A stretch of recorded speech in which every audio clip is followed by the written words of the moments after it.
Era el año 1993 en Aurora, Colorado. Chuck E. Cheese, un faro de diversión infantil, se convirtió en escenario de un horror inimaginable.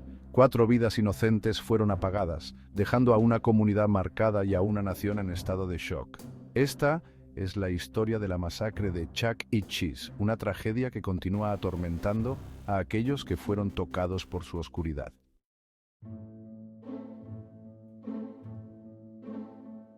Nathan Dunlap, un ex empleado de Chuck E. Cheese, se convirtió en el principal sospechoso de la masacre. Su imagen, plasmada en periódicos y pantallas de televisión, se convirtió en sinónimo de la tragedia. Los investigadores descubrieron a un joven con problemas que luchaba contra sus propios demonios.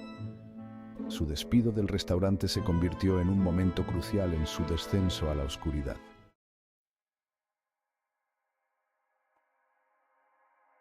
La infancia de Nathan Dunlap estuvo lejos de ser idílica. Nacido y criado en Aurora, Colorado, la infancia de Dunlap estuvo marcada por la inestabilidad y las dificultades.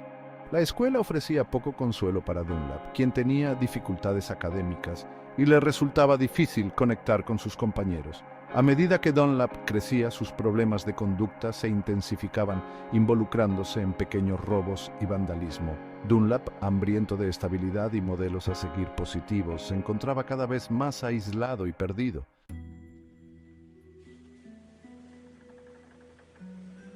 Al final de su adolescencia, Dunlap se había ganado la reputación de ser problemático e impredecible. Se juntó con malas compañías, atraído por su rebeldía y desprecio por la autoridad. Bajo su influencia, las actividades delictivas de Dunlap se intensificaron, adquiriendo un carácter más calculado y siniestro. A pesar del remordimiento ocasional, la oscuridad había echado raíces en su alma.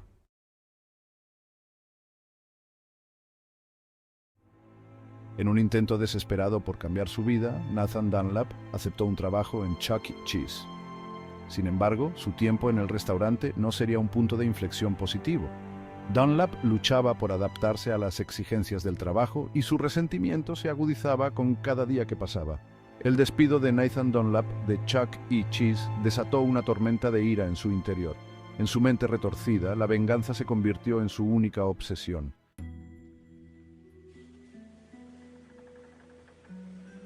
14 de diciembre de 1993. Una fría noche de martes se cernía sobre Aurora, Colorado. En Chuck E. Cheese, la habitual cacofonía de risas de niños y sonidos de videojuegos se había desvanecido, reemplazada por el silencioso zumbido de la hora de cierre. Los empleados, cerca del final de su turno, realizaban sus tareas ajenos a la oscuridad que se acumulaba en el exterior. Sin que ellos lo supieran, Nathan Dunlap acechaba en las sombras, su rabia era una presencia palpable.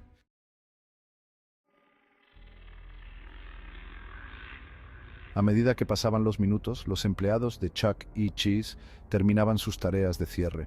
Nathan Dunlap, consumido por su retorcido plan de venganza, había llegado. Vestido con ropa oscura, se deslizó por una puerta trasera sin cerrar, empuñando una pistola calibre 22. Años de rabia contenida y resentimiento habían culminado en este momento.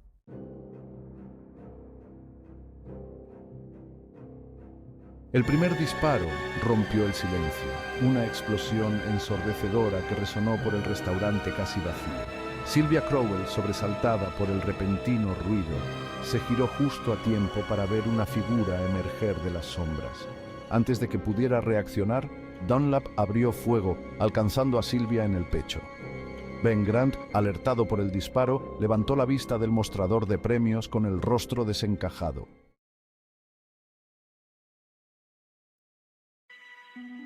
Mientras los ecos de los disparos reverberaban por el restaurante, Colin O'Connor salió de la oficina del gerente. La escena que la recibió fue de un horror inimaginable. Dunlap, con el arma aún humeante, se giró hacia Colin con una cruel sonrisa en los labios. Justo cuando estaba a punto de disparar, un fuerte golpe procedente de la cocina lo distrajo momentáneamente.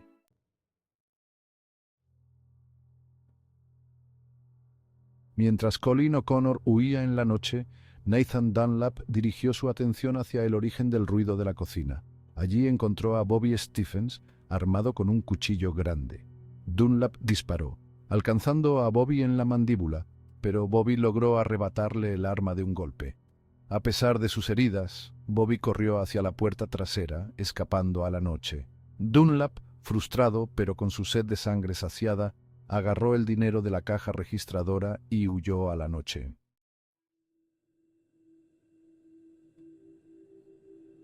La noticia de la masacre de Chuck E. Cheese se extendió como la pólvora por Aurora, dejando a la comunidad atónita. Las fuerzas del orden identificaron rápidamente a Nathan Dunlap como el principal sospechoso. Se inició una búsqueda a nivel nacional, con la cara de Dunlap plasmada en carteles de "Se busca" y en las pantallas de televisión. La pista clave del caso llegó de la propia familia de Dunlap. La policía detuvo a Dunlap en un motel de Aurora, menos de 24 horas después de la masacre.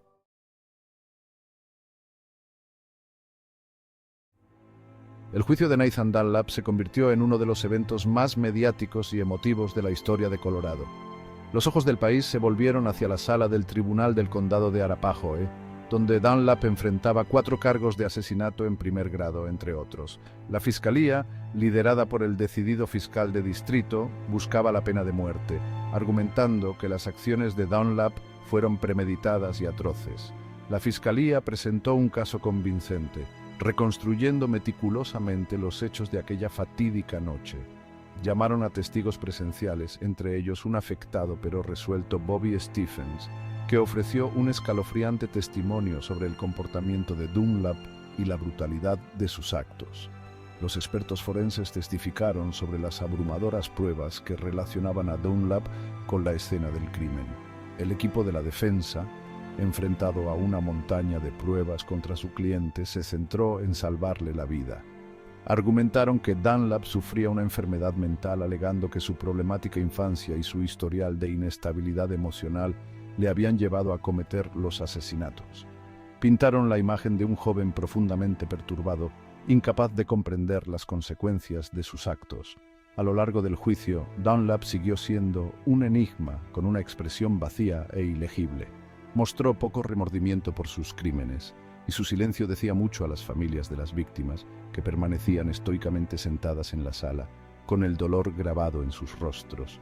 Cada día del juicio traía nuevas oleadas de dolor e ira, al revivir los horrores infligidos a sus seres queridos.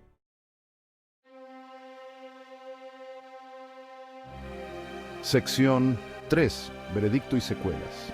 Una comunidad se enfrenta a la justicia. Tras semanas de testimonios y argumentos legales, el jurado llegó a un veredicto: culpable de todos los cargos. Un jadeo colectivo llenó la sala cuando se leyó el veredicto, seguido de los sollozos de las familias de las víctimas. Por un breve momento, una sensación de alivio recorrió la sala, el peso de la justicia aparentemente cumplido. Sin embargo, el viaje estaba lejos de terminar. La fase de sentencia del juicio trajo consigo una nueva serie de desafíos. La fiscalía, que pedía el máximo castigo para Dunlap por sus crímenes, presentó pruebas del impacto que los asesinatos habían tenido en las familias de las víctimas y en la comunidad en su conjunto. Argumentaron que la pena de muerte era el único castigo adecuado para un acto tan atroz. La defensa, aferrándose a la esperanza de salvar la vida de Dunlap, siguió haciendo hincapié en su estado mental, instando al jurado a que tuviera en cuenta los factores atenuantes a la hora de tomar su decisión. Argumentaron que una condena a cadena perpetua sin posibilidad de libertad condicional haría justicia al tiempo que reconocía las complejidades del caso. Al final, el jurado condenó a Nathan Dunlap a muerte, una decisión que desató un debate sobre la pena capital en Colorado.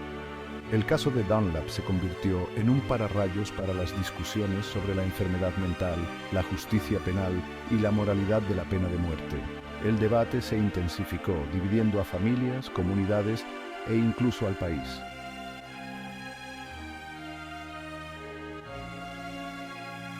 Sección 1. Cicatrices en el alma de Aurora. La masacre de Chuck E. Cheese dejó una huella imborrable en la ciudad de Aurora.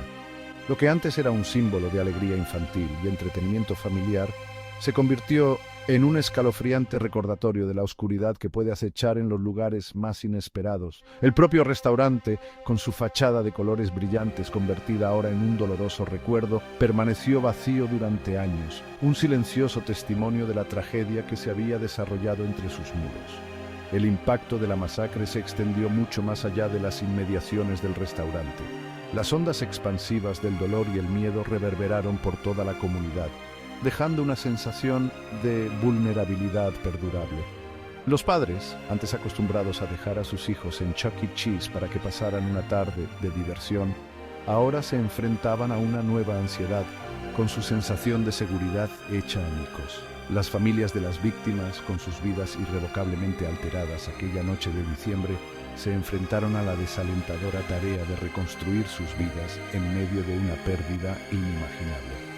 Atormentados por la ausencia de sus seres queridos, luchaban por encontrar un sentido a la violencia sin sentido. Su dolor crudo y absorbente se convirtió en una carga compartida, un testimonio del perdurable poder del amor y el perdurable dolor de la pérdida. La comunidad de Aurora, decidida a honrar la memoria de las víctimas y a apoyar a sus familias, se unió tras la tragedia. Las vigilias a la luz de las velas, con sus llamas parpadeantes como símbolo de esperanza en medio de la oscuridad, atrajeron a cientos de dolientes. Los monumentos conmemorativos, adornados con flores, fotos y mensajes sinceros, surgieron cerca del restaurante, ofreciendo un lugar para la tranquila reflexión y el recuerdo.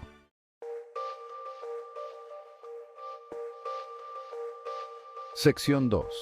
Una condena perpetua, incluso sin rejas. Mientras que el juicio de Nathan Dunlap y su posterior condena trajeron una sensación de cierre a los procedimientos legales, el debate en torno a su destino continuó. Dunlap, confinado en una celda en el corredor de la muerte, se convirtió en un símbolo del complejo y a menudo controvertido debate sobre la pena capital en Estados Unidos. Para quienes creían en la santidad de la vida, la sentencia de Dunlap representaba un fracaso del sistema de justicia. Argumentaron que incluso ante crímenes horribles, el Estado no debería tener el poder de quitar una vida humana. Señalaron el pasado problemático de Dunlap, sus antecedentes de enfermedad mental, como prueba de que la rehabilitación y no la retribución debería ser el objetivo final. En el otro lado del debate estaban los que creían que Dunlap merecía el máximo castigo por sus crímenes. Argumentaron que la pena de muerte, aunque reservada para los actos más atroces, servía como elemento disuasorio y como justa consecuencia por quitar vidas inocentes. Sostenían que Dunlap, a pesar de su problemático pasado, había tomado la decisión consciente de cometer un asesinato y que la sociedad tenía derecho a protegerse de tales individuos. Las familias de las víctimas, con sus voces cargadas del peso de una pérdida inimaginable, se encontraron divididas entre su deseo de justicia y la comprensión de que ninguna sentencia judicial podía curar realmente sus heridas. Algunos encontraron consuelo en saber que Dunlap ya nunca más sería libre de hacer daño a otro ser humano. Otros, atormentados por el ciclo de la violencia, buscaron la paz a través del perdón. Y su fe les ofreció un rayo de esperanza ante la desesperación.